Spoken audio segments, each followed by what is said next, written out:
We have offense, defense, special teams, coaching. We got it all tonight. And we start with actually something that's off the field. Is Zach Martin coming back? Followed by fallout from the Cowboys at Jaguars game. Who made strides? Who is gaining headlines? Who is eyeing for their spot on this starting lineup for the 2023 Cowboys roster? And also, when did the Dallas Cowboys practice turn into Fight Club? Yes, we have some major fights that went down. And did they get resolved? And this just boys being boys in 105-degree weather? Or is there something deeper here? And stay tuned, because we have all that and more coming up next. Welcome to the show. It's time to make some noise. Come out here and experience the truth with your boy. Now take a seat and pull out your pencil, because Silver Cowboy about to make you suspenseful. Hello guys, and welcome into the Silver Cowboy Show, where this is Silver Space, and I'm going to share it with you guys. Now you give me 15 minutes or so, and I'm going to give you my version of the Dallas Cowboys world from a true bleed metallic blue believer. Okay? And I do got a little bit of a knowledge, experience, heartbreak, all with the Dallas Cowboys. See, that I literally have them tattooed on my body.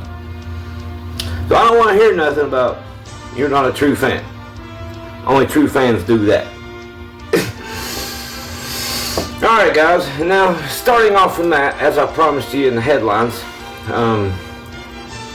first things first, we got a new player joining the 2023 training camp for the Dallas Cowboys. Yes, it is over. The holdout is done. Thank God, right? Yours, future Hall of Famer, okay? Zachary Martin. The Zach is back. Yeah. The holdout's over. Zach Martin did get to sign a brand new contract extension, and he is officially in training camp right now, practicing with Dallas Cowboys as we speak. That is 2 thumbs up, baby, right there. Love it. Great to see, good to see, and great to have him along the offensive line, which does have some youth to it, and they need his veteran guidance along with his skill.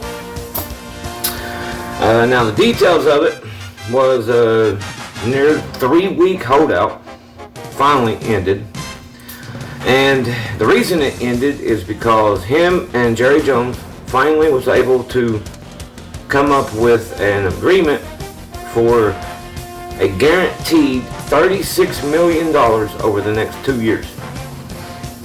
Pretty good, which is up from his 27.5. So he gets a estimated $9 million raise. Not to mention any other minor details in there, like signing bonuses or all that other stuff that goes with contracts. And throughout the 3 weeks, though, he's going to have to use this extra $9 million to take a good chunk of it and pay Jerry Jones back now. Yeah, $50,000 a day fine for every day that he missed training camp. Do the math, you know, we're looking upwards of $1 million in fines. Just a cool, crisp 7 digits, that's all, right? The main thing is Zach Martin is back. Okay, speaking of contracts, the Cowboys also had another big time contract agreement break during training camp. It was a little bit earlier in the camp and made some big headlines. Of course, our best secondary player, Trevon Diggs. Diggs with the pig, right? So he did sign a monster deal. That was, I mean, roughly 100 mil, something like that, over 5-6 years. I think it was like 97 to be exact, but somewhere around there. And was making him, I think, highest paid cornerback in the league. Now I pray to God, please, okay, to the football gods, that Jerry Jones making another top star player entering his prime, the highest paid player in the league, don't collapse on him.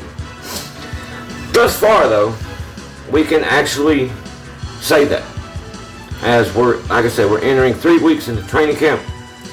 The deal has been done for nearly all in 3 weeks for Trevon Diggs, and hell, he's making headlines now for other reasons.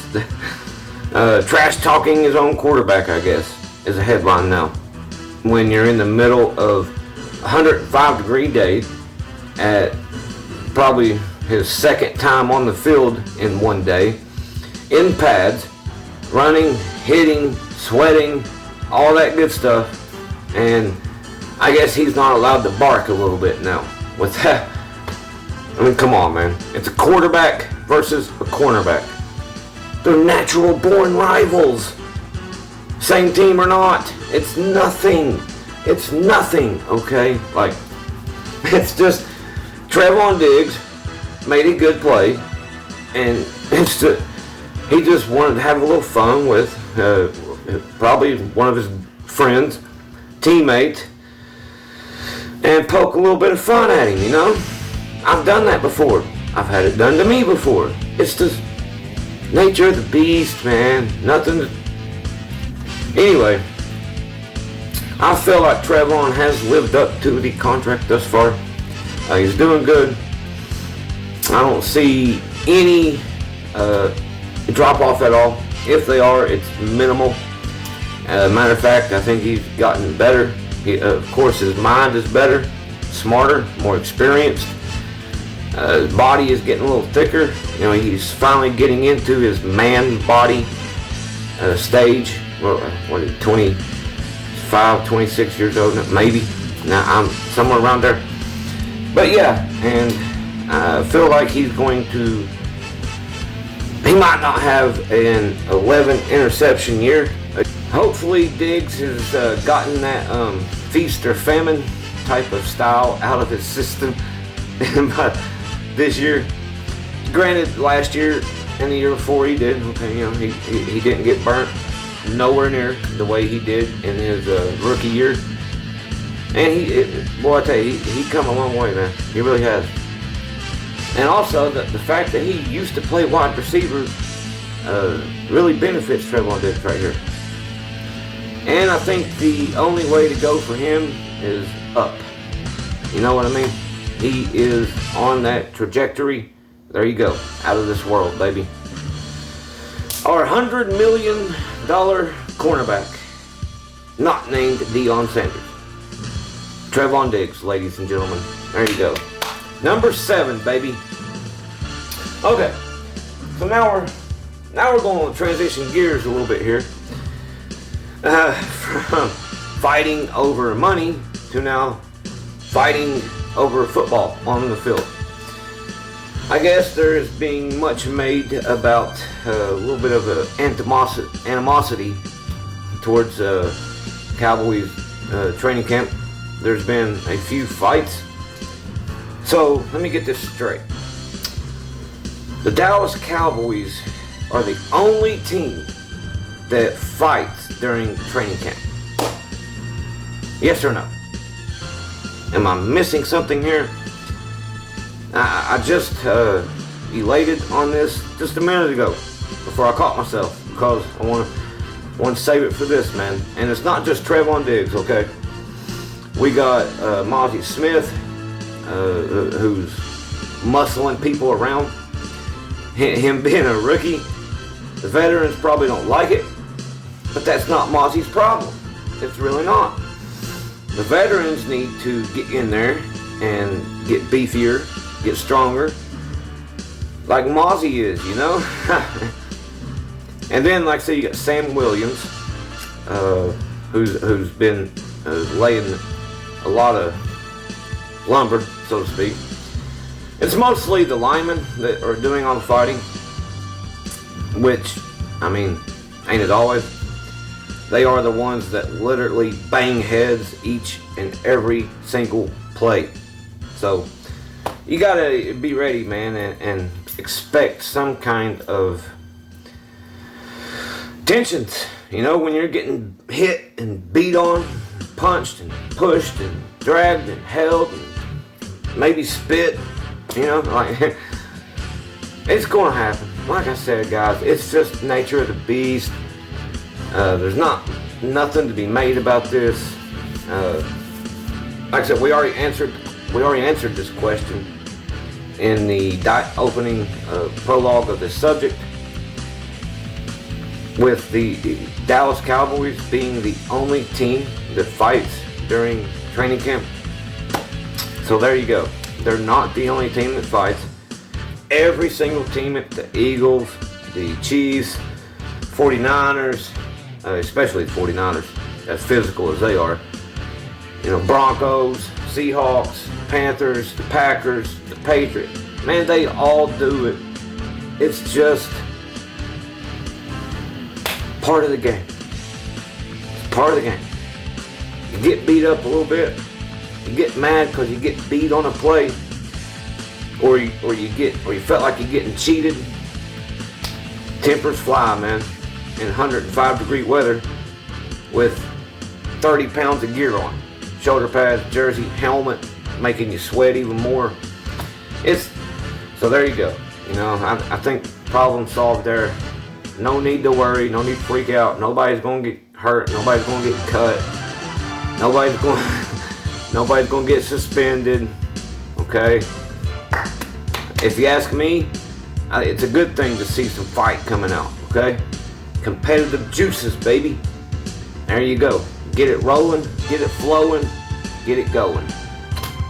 As we go on to the next subject now, which I want to talk about the fallout from our first preseason game. We had some good things, man. Really did. We had some good things come out of that game. Some bad things. And all the in-between. Which was a bunch of mumbo jumbo. The Cowboys did fall down by double digits. They tried to rally back. They did make it a one-score game in the end, before falling short to the Jaguars in the first preseason game. And if you ask me, it wasn't nothing game plan wise, nothing player wise, nothing skill, no big skill gap or nothing there between the Jaguars depth chart and the Cowboys depth chart. Backups versus backups, okay? Remember that first and foremost as we talk about this. We did have some starters probably that will be playing, and they played in this game, and that's who I want to talk about mainly. Turnovers is what beat us this game. Rico Dwaddle fumbled going into the end zone on the 1 yard line. Come on, Rico.